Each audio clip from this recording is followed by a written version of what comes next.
I guess apparently it cut off in the Venezuelan oil sentence.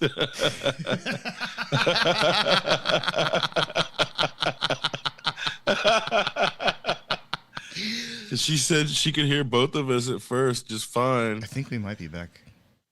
Are we back? Okay. Are we back? I don't know. Test, test. Fuck AI, fuck capitalism, test.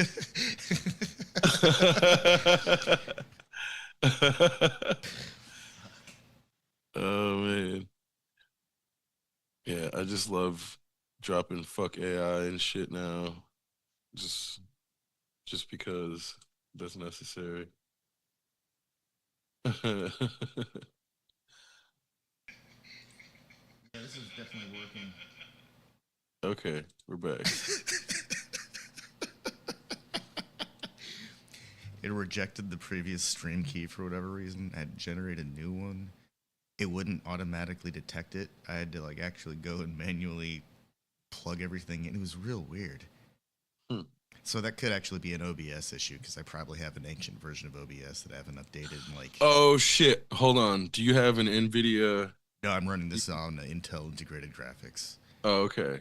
Yeah, I don't. I'm not getting a. I went through and disabled hardware acceleration on pretty much any software that doesn't Yeah. actually need Oh it. my god. Like things like Discord. That actually bothers me. Like, what does Discord need hardware acceleration for? Probably because they're mining crypto or some shit. Yeah, yeah, seriously. Like, what does a chat service? What does it need? They won't even let you upload something bigger than like 15 megabytes. Like,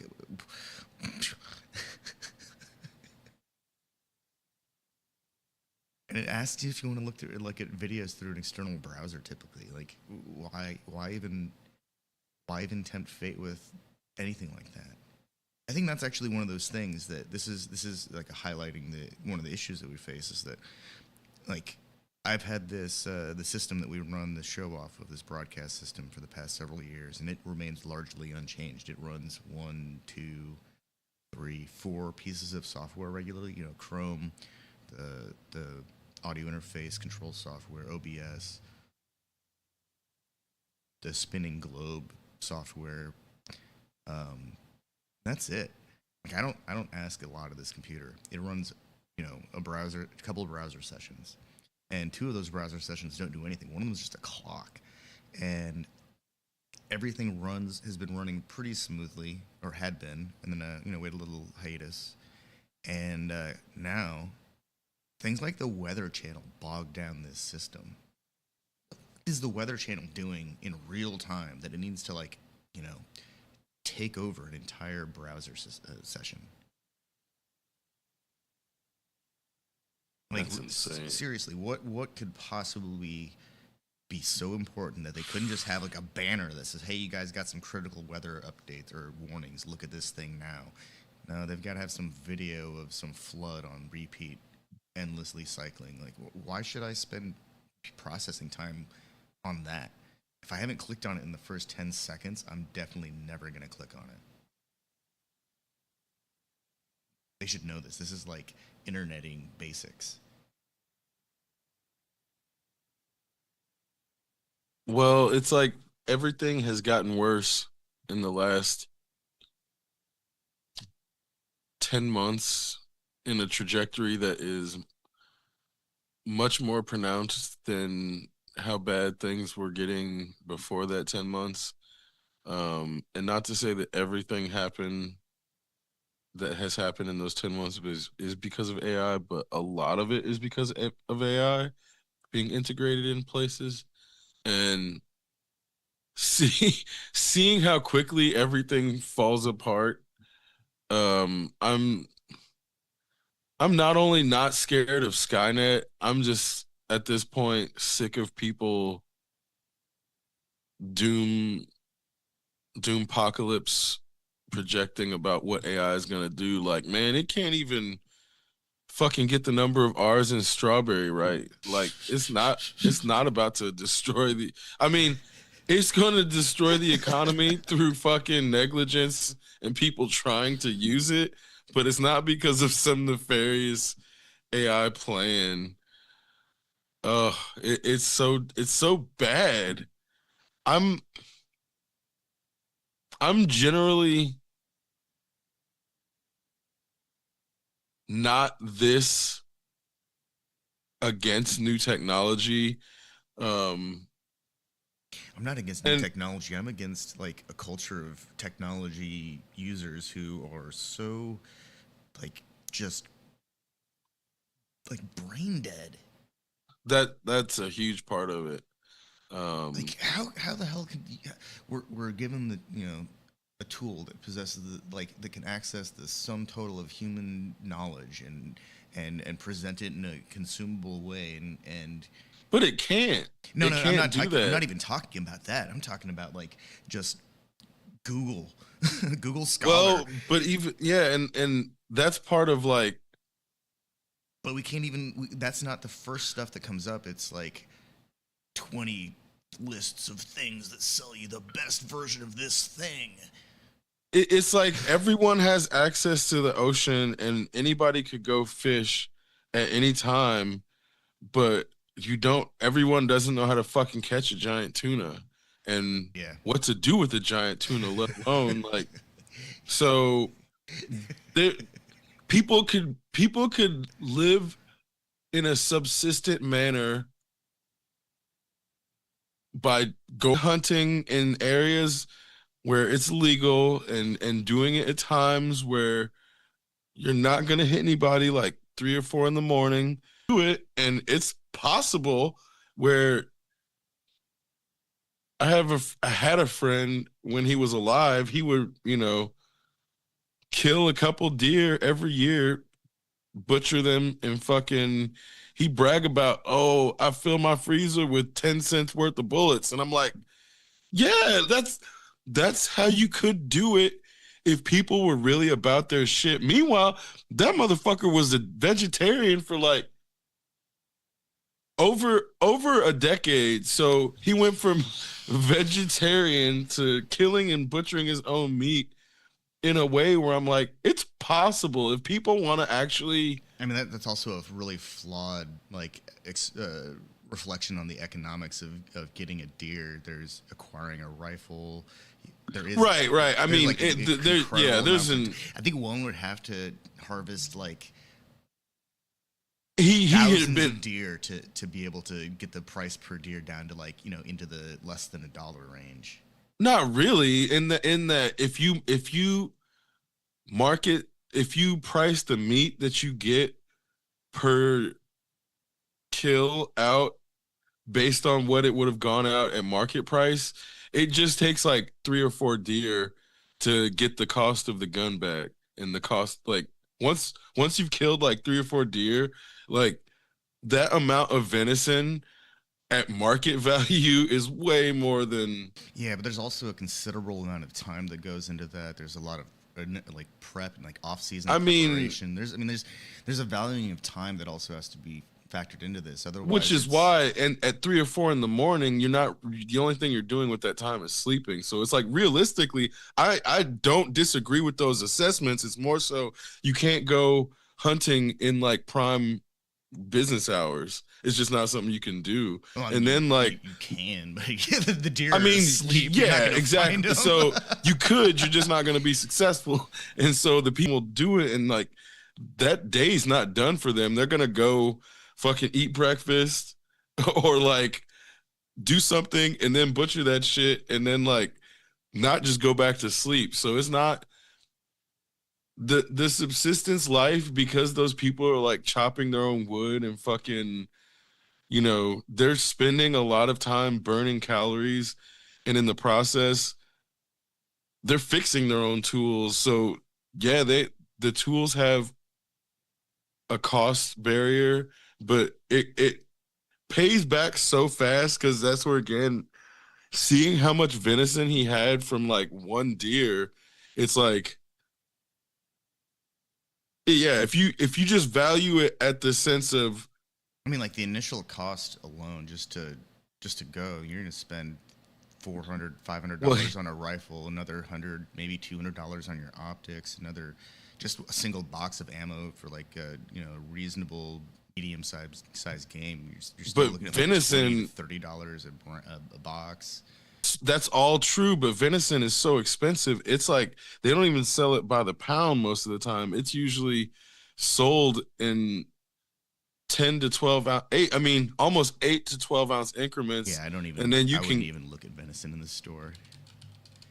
I mean, if you go to Butcher's Block, that's the only place I Yeah, really ever yeah. look at it. But it's like, even there, it's not cheap. No. And so this is where I mean, it's not something that if you want to go acquire it through the Butcher's Block or through a place where it's going to actually be quality, you're going to be paying so much that if you know how to kill a deer, so these are not people who are going out and just killing deer. So these are not people who are going out and just killing indiscriminately.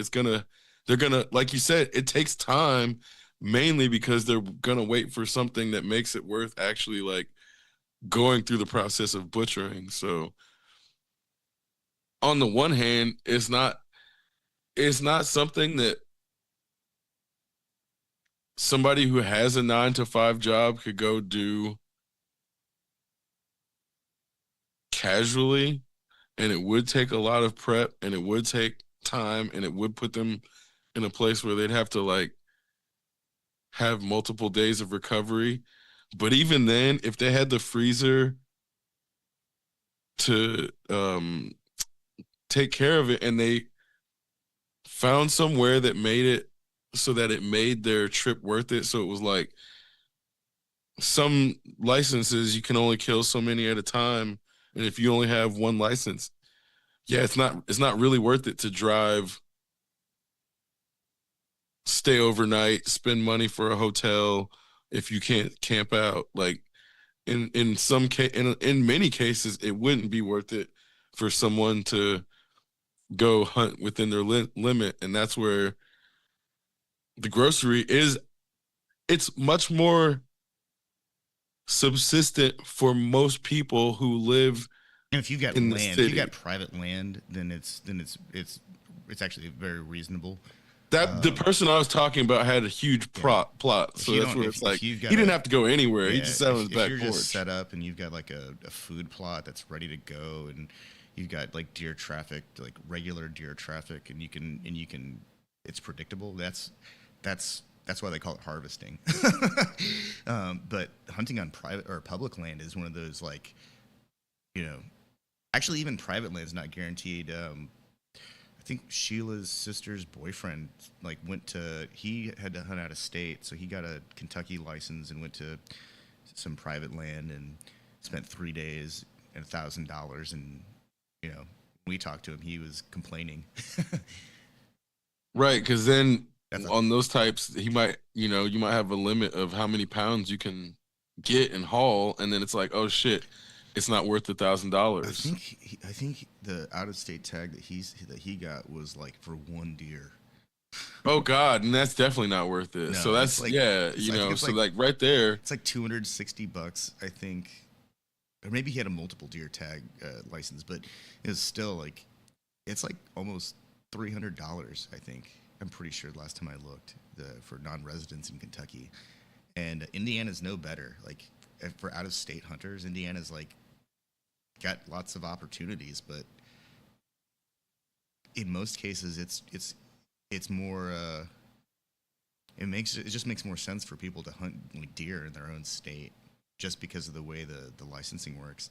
And then there are places like I think like Idaho or Montana, and like the out west, where they've started changing their models, where instead of being able to buy these things over the counter, like people from out of state have to put their names into a lottery. And so they're really pushing for this to not to push it out of the reach of the average person who doesn't even know what they're doing, who just wants to get into it and try it out. The barriers to entry, the financial barriers to entry, are actually extremely high. It's almost as if like capitalism wants people to fork over a ton of cash to a guide so they can take them out on a canned hunt and cosplay. And like City Slickers. You yeah, remember that and I'm movie? not saying that the guys who are buying, who live it, who who tend plots or who are always scoping out areas and building tree stands and that kind of stuff. I'm not saying that they're faking it. Those dudes are fucking real. But I think for the person that really wants to do something like that, there's like the points of entry are very nebulous. You can't. There's no. It's not obvious. Like, how do I even get into this? And if you go to a forum, that's like it's like the '90s. People are horrible. They tell you lies. They'll tell you to go to some place that's definitely no good. And I'm just talking about like fishing holes. Like I can't even imagine like how protective people are over their like deer plots. Oh yeah, man. I mean, and all of these things are very, very true. Explicitly when it comes to hunting, but also butchering. So it's like, Oh yeah. um, you really not necessarily get lucky, but you can watch a YouTube video, but if you don't know what you're looking at, you might as well not even watch a video. And so I think this is where I figuring out. I think that the easy way to determine if somebody really wants to go deer hunting is to show them how to. You're right. How to do a field dressing, and like the process of cutting out the butt and cutting through the pelvis and cutting around the urethra, but saving the gonads or the signs of sex, and then removing all that stuff without leaking a bunch of poo or pee inside the cavity. Well, and I feel like Americans should, anybody who participates in carnivorous capitalism should be shown those Oh things. yeah. And not to say, scare them straight, but it's partially to be like, this is the unethical. I mean, I don't know, the least ethical version of your food system. And if you want to participate in that, you need to know this is what it's like. So you can't just imagine something else besides what's actually going on. And I think that's where, I think the problem with farm deer is that they end up with like way more disease, and it's like uncontrollable. Plus, they can jump yeah, like 20 feet. There are no high fences that can contain deer. They find a way out. There were actually I think in a lot of the northern deer states, there's been a lot of this chronic wasting disease. It's a prion based disorder, like the mad cow disease, and so you can't kill it with fire. It's like it's a folded protein. It's like I think the only thing that can destroy it is like gamma radiation, and then it just makes it nastier. But that's the kind of thing that you're supposed to take deer to a processing facility so they can take a sample of its brain and send that to a lab to determine if that deer is even safe now.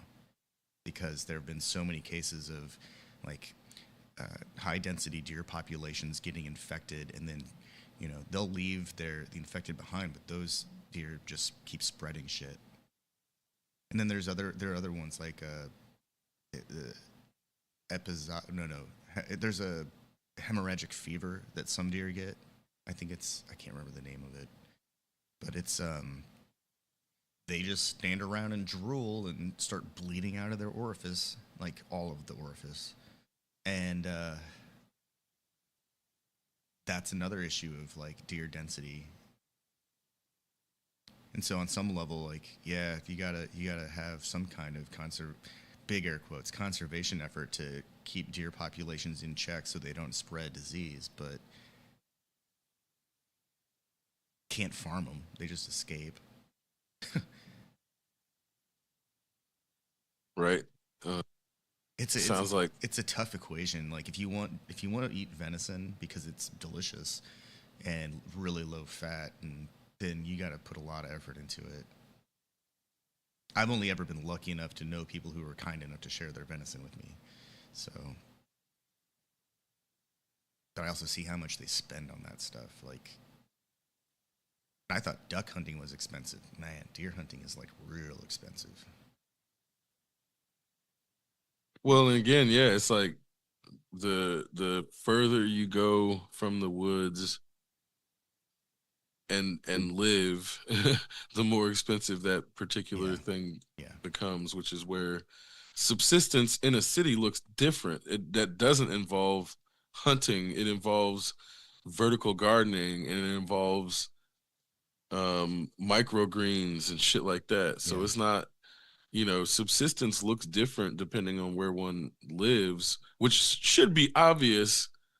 Um, but this is where people in America want to become obtuse when you start talking about these things. Yeah, not everyone lives in a building that has the structural design that's capable of supporting a full-on rooftop garden either. Right. And, Like modern buildings in France are all constructed with that in mind, but you can't retrofit a 100-year-old building that easily. Might as well just build a new structure. I'm well, not and saying that that's a bad idea. In a lot of that's cases, what some building a new people do yeah. because I've seen, there is a an art gallery here in Detroit that did that very thing and built a new structure and put a garden on top of it and I think most of the garden is flowers, but I think they do have some edible parts of it, but it's, Yeah, we need flower gardens. Flower gardens attract pollinators, and pollinators make everything work. That's like the. I think that's the one of those critical balances that needs to be achieved. Like, yeah, great, we can all grow some vegetables, but if we're relying on like wasps and hornets to do our pollination because we killed off the bees, which is kind of, it's kind of where we're at. So 11 years ago, whenever we started doing tomatoes in the backyard, like we've always had really good tomato yields every year, but there were a lot of bees. There were way more bees, like not wasps, but like bumblebees or not honey, yeah, honeybees, normal bees, and now there just aren't as many. Most of the pollinators that we've seen for the last year or so have been wasps or hornets or some other weird moth looking thing that I'm pretty sure isn't good.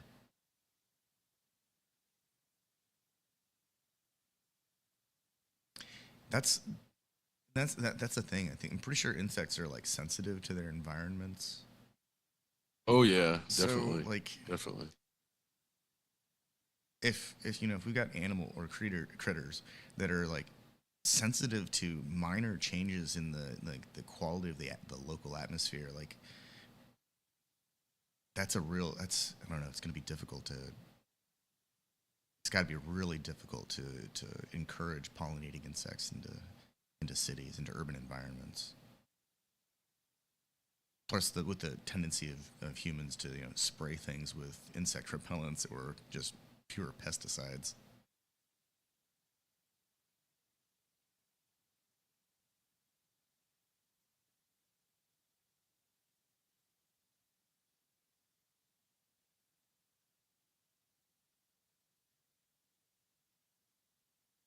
Well, and even then, those pesticides can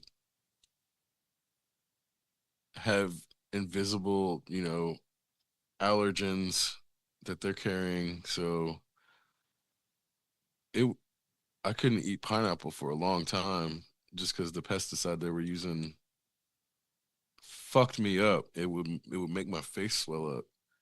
Um, And then I you think had they like an organic, non-juiced or non-chemical coated pineapple, and you're like, wait a second, I've been lied to my whole right. life. No, not my whole life, Oh, but it was like the last few just years.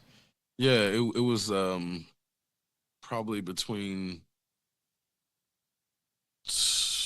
2019 and 2023.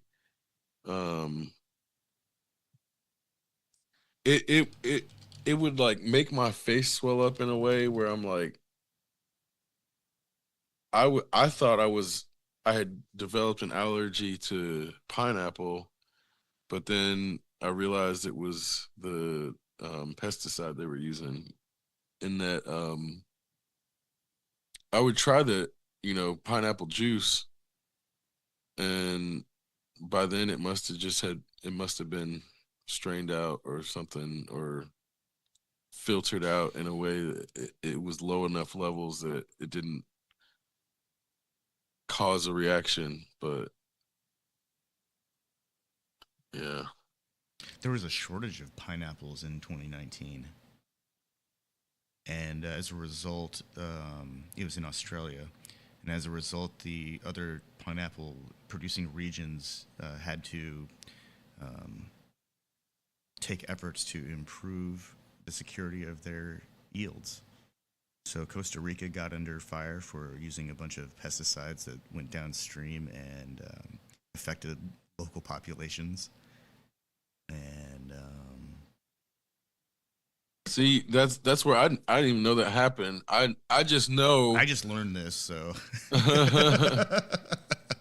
I just know, and it also happened with strawberries at some point. I don't remember the exact dates with the strawberries because the strawberries were before, and I didn't understand what was happening with the strawberries, so I just basically stopped eating fresh strawberries, and then the same thing happened with pineapples later. So then I once I realized like, and the reason I know about the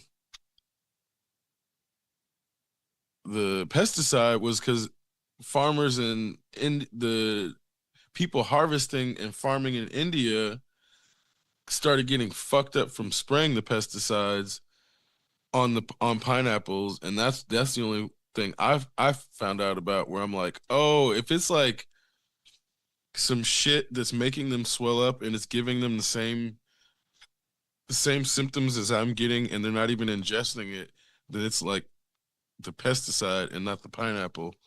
So I didn't, you know, I didn't realize other companies got in trouble in other countries for because the crops were short. So and they had to do this illicit shit. oh wow, it continued into 2020 because of COVID, then 2021 because of COVID. Costa Rica is still using banned agrochemicals. Mm. Um, China stopped buying Taiwanese pineapples. Yeah, I'm not surprised. You can't trust the food, man. Oh, no, because of weather and logistics, and also the chemical concerns. Costa Rica had a big drop in their yield in 22. Mm. I'm not laughing because this is all sad. Actually, this is none of this is good. Well, it's in the past, so Yeah, it's like, you know. Philippines had a downturn in 21, but yeah, flooding in Queensland caused premature ripening and a lower yield in 22. Wow, man, the pineapple commodities market must have taken a big and dick punch in this period.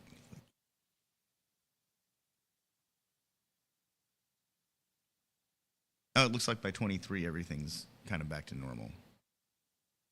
So it was like a 3 year dip in pineapples, and they had to do a bunch of weird shit to keep their supply, their market happy. What did I say? Costa Rica is still being flagged in Europe for banned fungicides, which That's crazy. That's exactly the years. So you were probably getting Costa Rican pineapples, and they're all fucked up. probably. Um, I know Indiana definitely gets a lot of South American produce in the winter. Like they get a lot of shit from Chile. Um,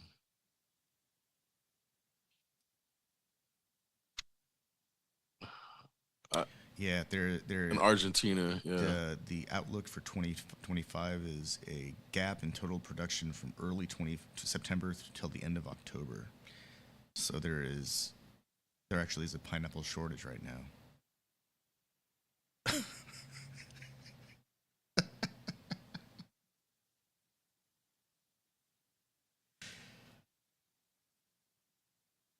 I'm just entertained by this because there, in the past, the pineapple was a symbolic of wealth and affluence, and a pineapple cost as much as there was a time when a pineapple was valued as much as a brand new horse-drawn buggy. People would rent pineapples to show off. They wouldn't even eat them; they would let them rot.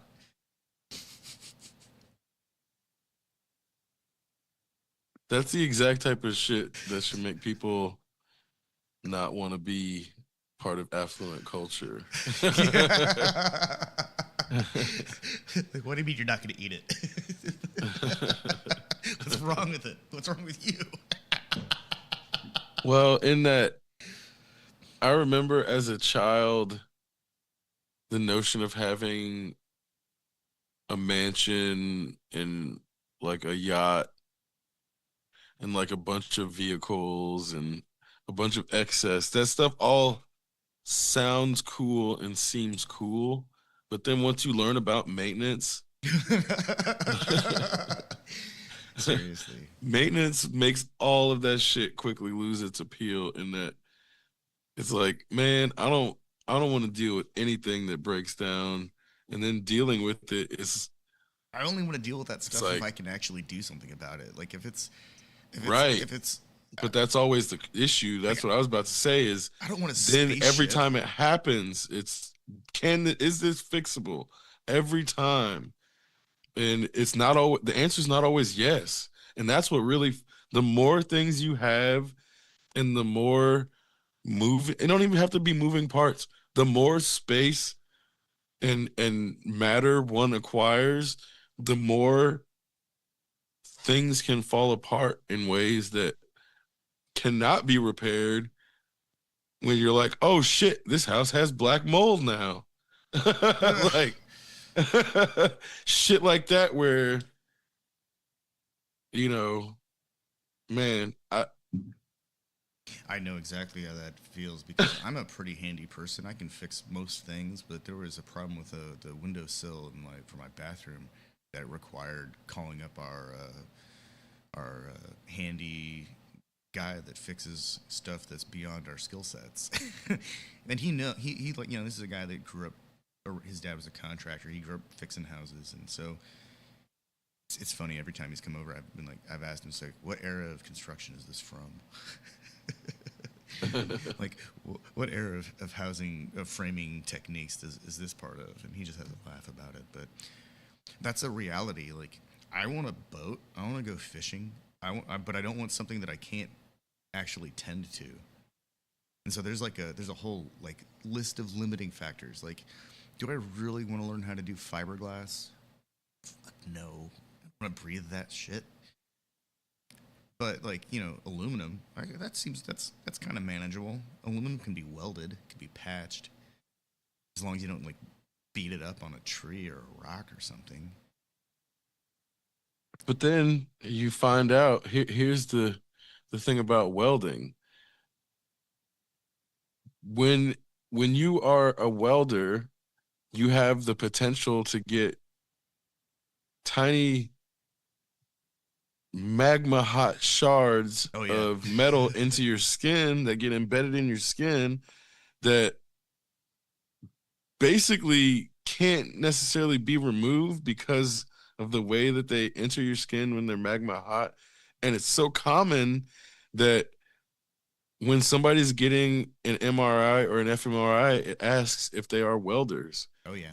because of this specific thing. And I'm like, when I learned that, I'm like, I I never had the intention of being a welder, but welding became so much more real in that moment where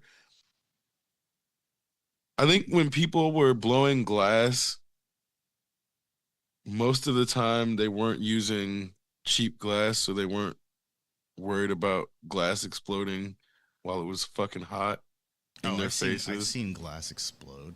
Oh, I'm sure, because you were around it a lot. You were around it enough, but the issue being that's not in a lot of people's minds when they're thinking about pursuing blowing glass, let alone when somebody's thinking about pursuing welding, they're not considering necessarily the worst parts of it. And I don't blame them for that, but learning about some of the worst parts of the casual aspects of it, because it's something that's so common that it seems like it's gonna happen eventually if you are a welder, is what it makes it seem like. So No, no, no. those, It's absolutely a certainty. Any one of those things that yeah, can that's possibly what it happen in any seems. kind of like handicraft, like woodworking, metalworking, welding, anything. It's always a countdown till when something happens, and it might actually that moment in existence might actually occur after you stop doing something, and it might not happen to you, but it's going to happen. It's just like driving. The more time you're on the road, the more likely you are to end up in the situation that you don't want to be in. And it's not like it resets itself. It's just the more you are around an environment, the more likely something is to happen.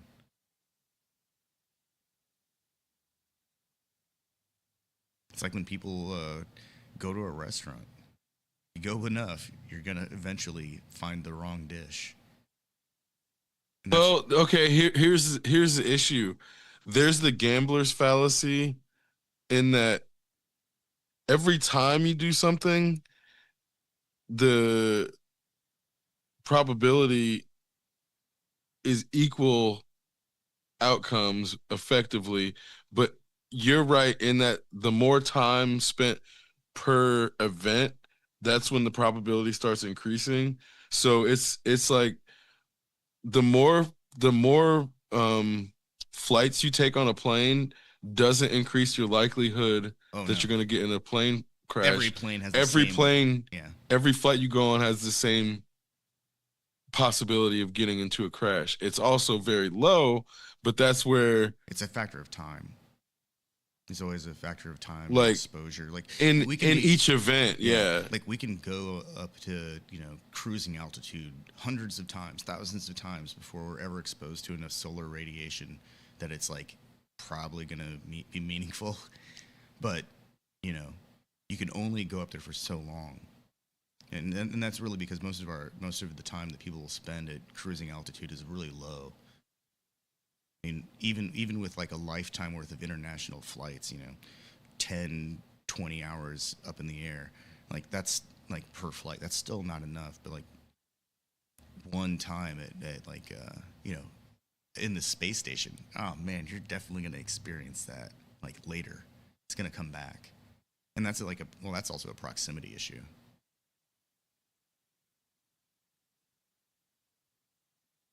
But yeah, just like a sunburn, even like that's really what I'm talking about. Like we can go out into the sun all every day, but you just can't stay. You can't sustain like you know infinite exposure. Like I'm pretty sure that like save a few, the really lucky few who have enough like pigment that they can resist a sunburn. Like that's not the standard.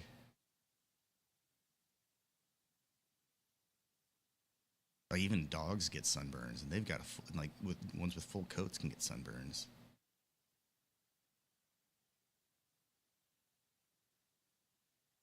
Right, sun will burn anybody. Yeah, Uh-huh. give it enough time. It, ugh.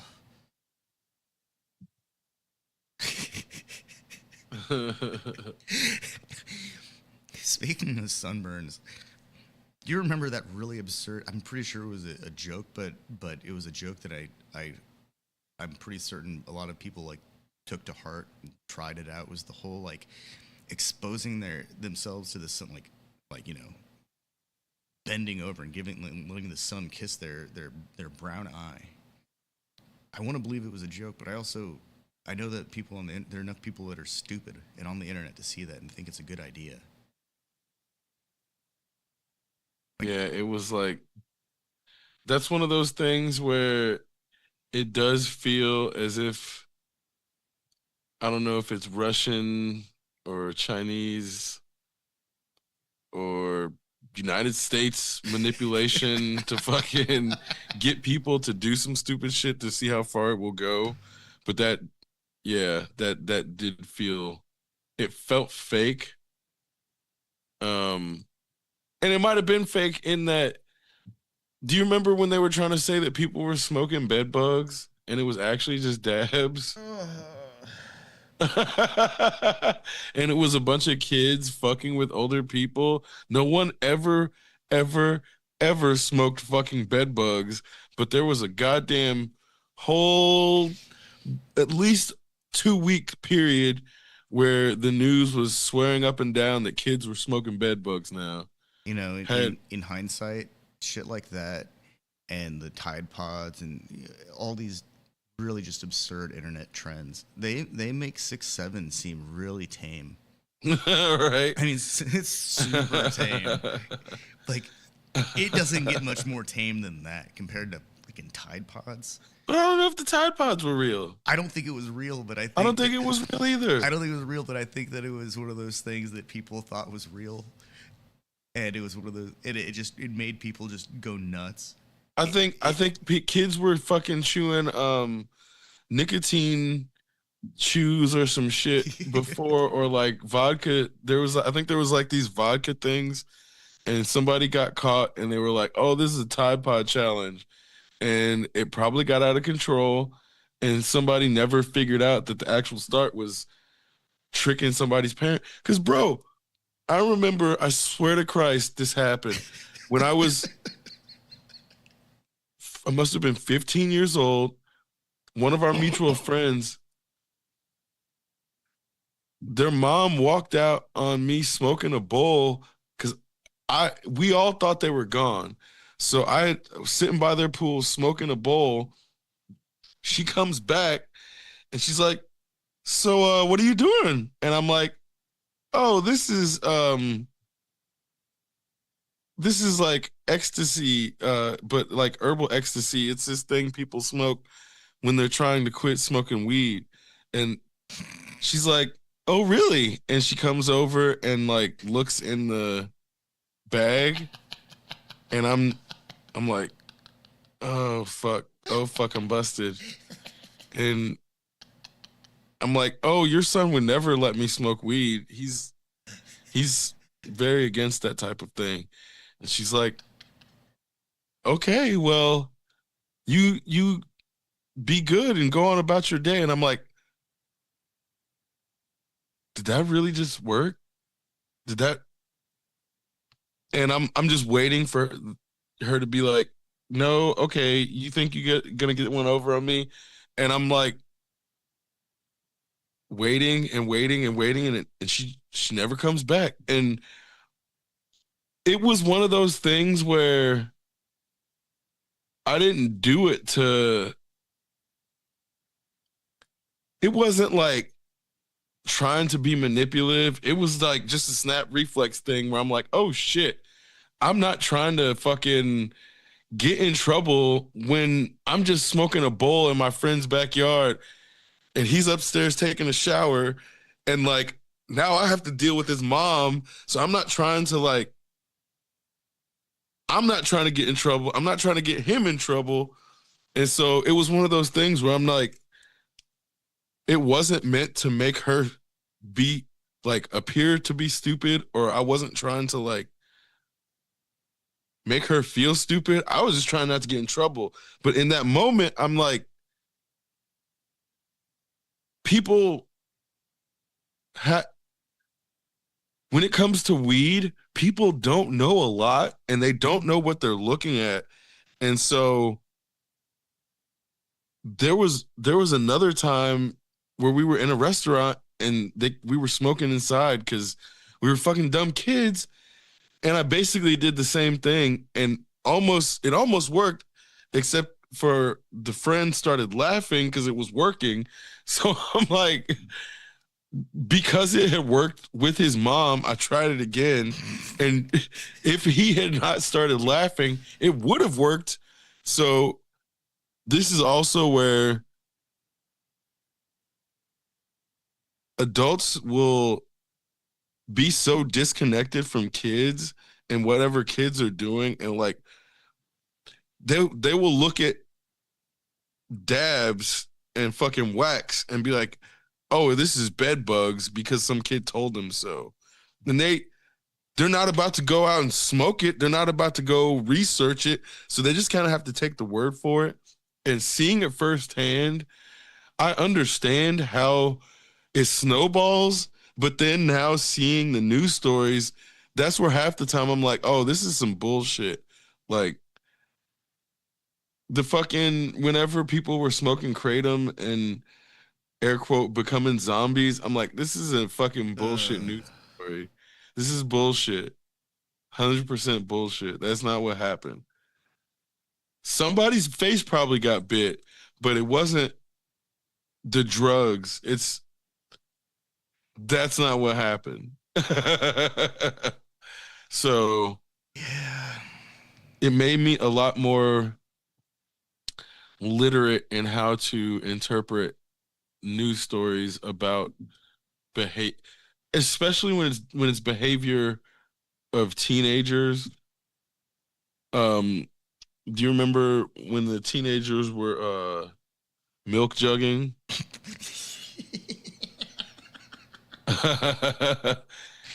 It happened so fast. It was after planking and owling, and then it was milk jugging very briefly.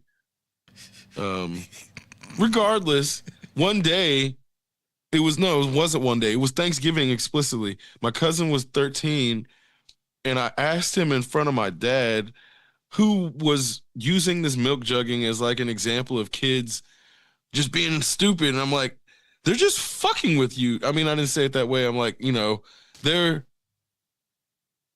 pretending to be dumb when they're not actually dumb just because they know it's going to get a rise out of the adults. And my cousin at first was like, I don't know what you're talking about. And then I'm like, come on. And he's like, okay, yeah, that's exactly. We all laugh about it. And, that's the funny thing to do. And it's kind of the same shit it's kind of the same shit all teenagers do, but it changes, especially in tandem with social media, in ways where 6'7" to me is so funny how mad it makes a certain type of adult, which is like, that's clearly the joke. Yeah. That's clearly the joke. So when an adult gets so mad about not getting it and that then they are the joke, it's like, oh my God, when did you become that were you always that person? Yeah. I may have always been that person. Seriously, I'm of the opinion that there are a lot of people that never learned how to be cool. They never figured it out. And so something like this is just going to go right over their head every time. They're just not going to see it. And it's not like a humor blind thing. It's like, I think some people are just never actually got to enjoy being young.